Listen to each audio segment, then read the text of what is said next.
Chapter 2. Solomon gave orders to build a temple for the name of the Lord and a royal palace for himself. He conscripted 70,000 men as carriers and 80,000 as stonecutters in the hills and 3,600 as foremen over them. Solomon sent this message to Hiram, king of Tyre. Send me cedar logs as you did for my father David when you sent him cedar to build a palace to live in. Now I am about to build a temple for the name of the Lord my God, and to dedicate it to him for burning fragrant incense before him, for setting out the consecrated bread regularly, and for making burnt offerings every morning and evening, and on Sabbaths and new moons, and at the appointed feasts of the Lord our God. This is a lasting ordinance for Israel. The temple I am going to build will be great, because our God is greater than all other gods. But who is able to build a temple for him, since the heavens, even the highest heavens, cannot contain him? Who then am I to build a temple for him, except as a place to burn sacrifices before him?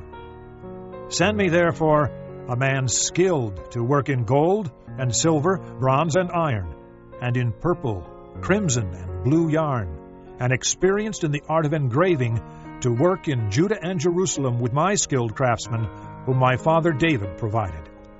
Send me also cedar, pine, and algum logs from Lebanon, for I know that your men are skilled in cutting timber there. My men will work with yours, to provide me with plenty of lumber, because the temple I build must be large and magnificent.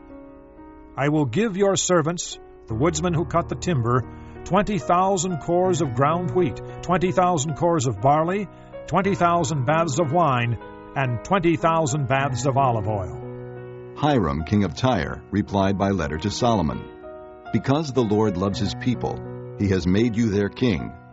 And Hiram added, Praise be to the Lord, the God of Israel, who made heaven and earth. He has given King David a wise son, endowed with intelligence and discernment, who will build a temple for the Lord and a palace for himself.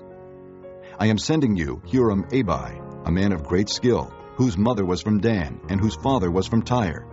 He is trained to work in gold and silver, bronze and iron, stone and wood, and with purple and blue and crimson yarn, and fine linen. He is experienced in all kinds of engraving and can execute any design given to him. He will work with your craftsmen and with those of my lord, David your father.